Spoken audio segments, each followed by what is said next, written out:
Bom dia a todos, aqui é Remo Noronha com mais uma aula de Física ou Matemática. Vamos aí no projeto Destruir o Vestibular do Enem 2017, prova amarela, questão 127, que diz o seguinte. Para demonstrar o processo de transformação de energia mecânica em elétrica, o estudante constrói um pequeno gerador utilizando um fio de cobre de diâmetro T enrolado em N espiras de área A.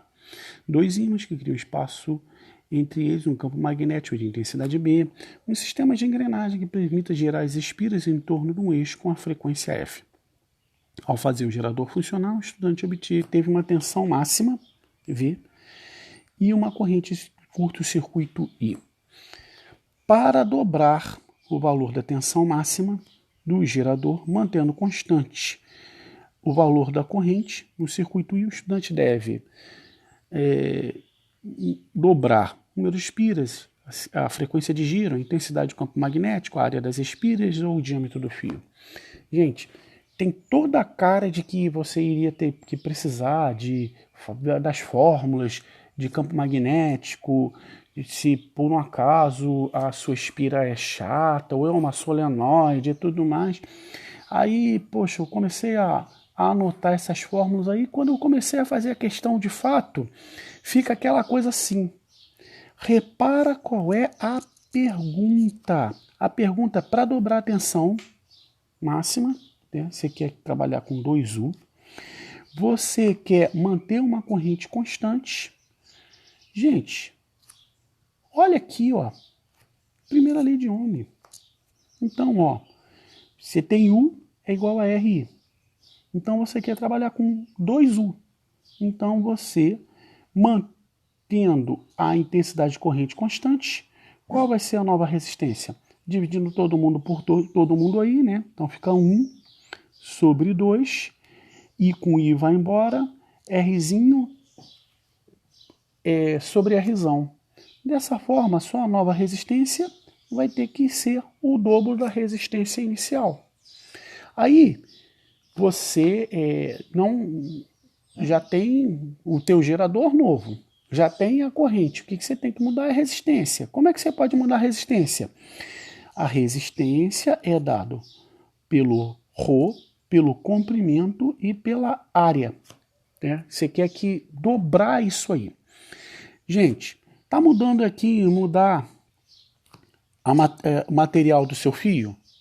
Tá falando para mudar, ó, a área que você está falando aqui não é a área de espira, não. Essa aqui é a área do fio, tá? Deixa eu fazer um rascunho aqui de uma espira, né? Então seria algo assim. Essa área que ele está falando aqui, a área da espira, é essa daqui. E na lei de Ohm, essa área daqui seria a área do fio, isso aqui, ó. Tá? Estamos falando de coisas diferentes. Então, cuidado com a letra D. Na verdade, a gente está falando em termos de fio. Então, isso aqui não muda. Mas aí, o que você vai ter que fazer? Aumentar o comprimento do fio. Quando você aumenta o comprimento do fio, você necessariamente vai ter que aumentar aqui o número de voltas, aumentando o número de espiras, tendo como sua resposta a letra A de anarquia. Olha, esse tipo de questão é o que eu chamo de questão falsamente super difícil. Você começa a ler o texto e fica assim, caraca, vou ter que lembrar aí de campo magnético, poxa, vou ter que lembrar de transformação de energia, disso, daquilo. Quando você vai ver, jogou a questão para as leis de Ohm. Muito, muito, muito tranquila, na verdade. Mas com um texto que se ele faz com que você se perca na questão. Então, não podemos perder de vista que num vestibular qualquer, numa questão qualquer, a primeira barreira das questões de física não é a matemática. As pessoas falam assim, Remo, cara, para saber física tem que saber muita matemática. Não, tem que saber ler texto. A primeira barreira é ler texto. Se você lê o texto e vê qual é a pergunta, muitas vezes uma questão que parece ser difícil como essa aqui, na verdade é uma questão fácil.